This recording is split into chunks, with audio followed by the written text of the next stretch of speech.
E aí, beleza? Bem-vindo ao canal O Bitcoiner. Hoje, segunda, dia 6 de abril de 2026, dia da nossa tradicional análise de Bitcoin, análise do mercado em geral. Só compartilhar minha tela aqui. Já considere se inscrever, compartilhar, beleza?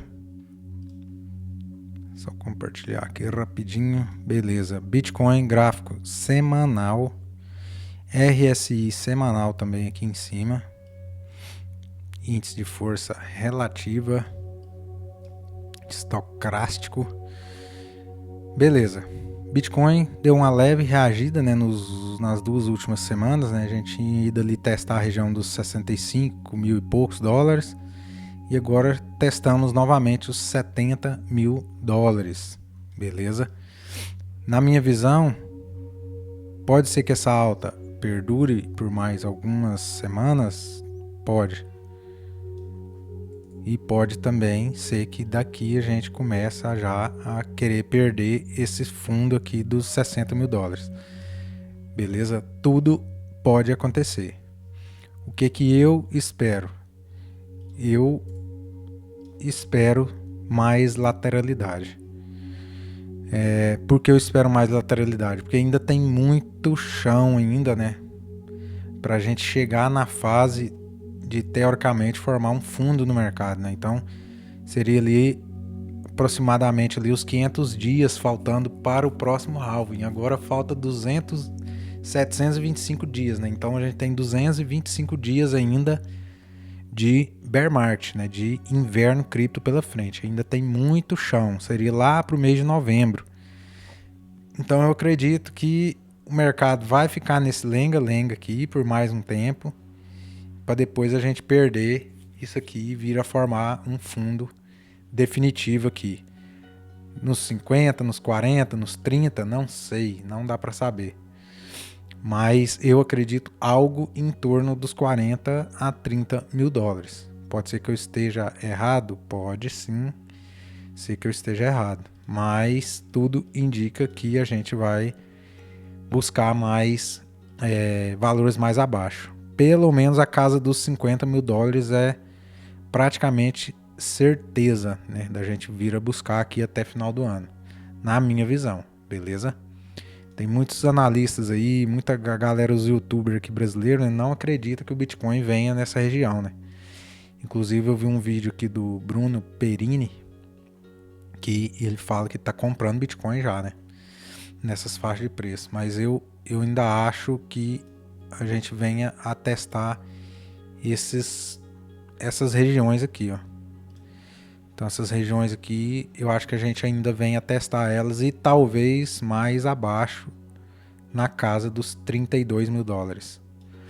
Então, para mim, nada me tira da cabeça que a gente venha a testar essas regiões. Beleza? Se a gente pega vamos pegar uma Fibonacci, só para ver se é uma Fibonacci. Retração de Fibonacci. Beleza, vamos pegar uma retração aqui. Só para ver se bate, né? Alguma zona de Fibonacci bate com o que eu tô falando aqui, ó. Ó. 186. Quer dizer, 618, né? 186. 618, 50 mil dólares. Então, sim, a gente tem zonas de retração de Fibonacci mais embaixo. Mais embaixo aqui, que dá o meio desse canal que eu tracei aqui, que é o meio entre 40 e 30 mil dólares, né? O meio aqui seria 35 mil dólares também. Temos região de Fibonacci também. 2618 de Fibonacci aqui. Beleza? 1618, 2618. Então, esses alvos, geralmente, quando é movimentos de longo prazo, em Fibonacci, a gente tende a buscar 1618 e depois 2618. São regiões que a gente tende a buscar no longo prazo. No curto prazo, seria essas regiões aqui de cima. Mas no longo prazo, quando o movimento é maior, a gente tende a buscar essas de baixo aqui também. Beleza? Então, é mais ou menos o que eu espero, né? Eu não estou muito animado com o mercado. Eu acho que o contexto macroeconômico, esse conflito e tal, tá muito incerto, né? Não deixa o mercado andar, não deixa o mercado deslanchar, né? Então, na minha visão, mais do que confirmado que a gente sim está em bear market e a gente já está praticamente no meio do bear market, né? Então a gente começou ali, o bear market começou teoricamente em novembro, né? Ali outubro, começo de outubro ali, né? Então vamos pegar aqui mais ou menos aqui, onde teve o topo, né, mais alto até agora. A gente já teve 182 dias. Então a gente tem mais 225 pela frente, né? Então a gente está basicamente mais ou menos no meio, né, do bear market. Essa é a minha análise do Bitica. Vamos ver aqui o S&P 500. S&P 500 também deu uma reagida, né? Veio aqui, testou essa região aqui dos 6.300 pontos. Eu acredito que ele venha testar essa região aqui no futuro breve aí, né? Talvez podendo vir a testar até mais embaixo aqui, ó. Aqui a gente tem um gap, né? Então a gente tem um gap aqui nessa região aqui, ó.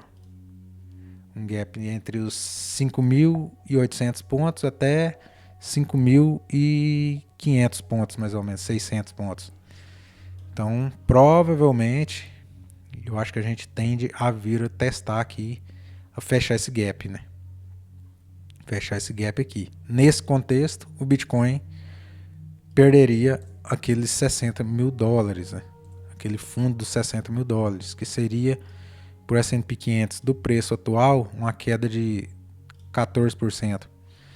Então, o Bitcoin tenderia a perder aquele fundo. Beleza? Vamos ver aqui o ouro. O ouro também deu uma suspirada, né? Eu até no vídeo passado eu falei, né? Até aqui riscado aqui, ó, que o ouro talvez tenderia a ter um suspiro de alta um pouco maior, né? Para depois ou consolidar essa faixa de preço e continuar subindo ou continuar uma correção mais profunda. Porque o RSI dele tá muito sobrevendido aqui, né? Então, e acabou de cruzar, ó. O RSI acabou de cruzar, indicando que a gente tende a dar uma subida, né? Inclusive tem 3 semanas que tá subindo, né? Fez um fundo ali, fez um pavio lá embaixo, voltou e tá subindo. Beleza? Mas o risco maior pra gente é com certeza o S&P 500. S&P 500 é o nosso principal mercado que a gente tem que ficar de olho, porque ele tende a puxar o Bitcoin, beleza?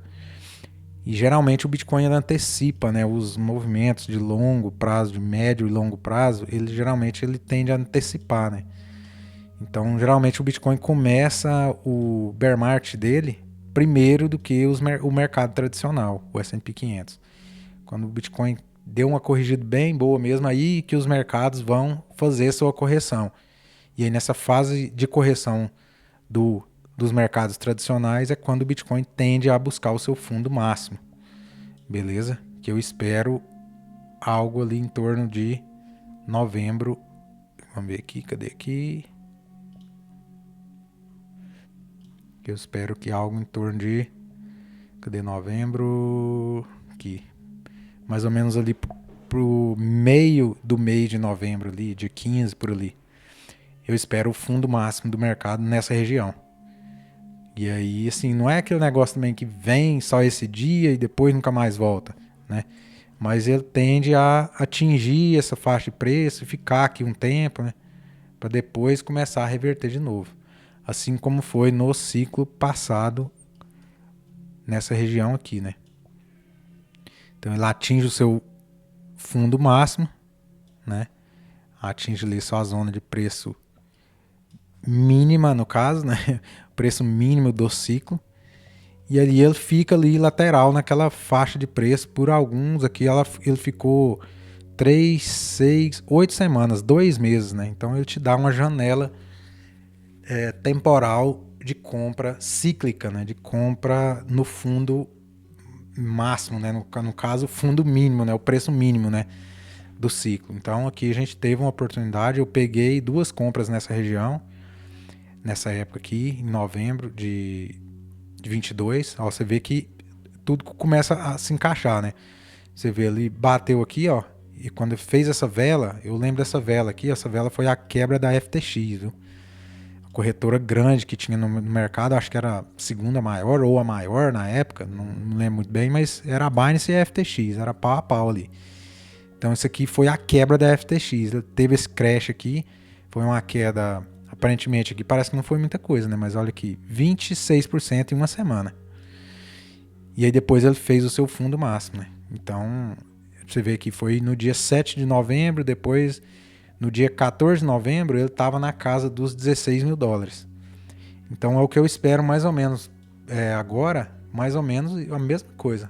É uma rima, não repete, mas rima, né? O passado não se repete, mas rima com o futuro, né? O pessoal fala. Não se repete o passado, mas ele rima.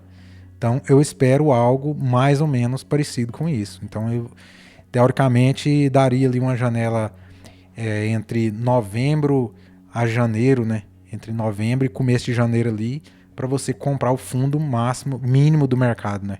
O fundo máximo, mas na verdade o preço mínimo, né, do mercado. É isso que eu espero. Beleza? Eu queria que você deixasse aí nos comentários o que você está esperando. Você acha que faz sentido, não faz sentido? O que você está fazendo? Você já está comprando? Você está vendendo Bitcoin? Você não está fazendo nada? Deixa aí nos comentários aí que é bem interessante para a gente interagir, beleza? E eu volto semana que vem com mais uma análise aqui de contexto, né? Para a gente ver o que está rolando graficamente no Bitcoin. Beleza? Um abraço e até o próximo episódio.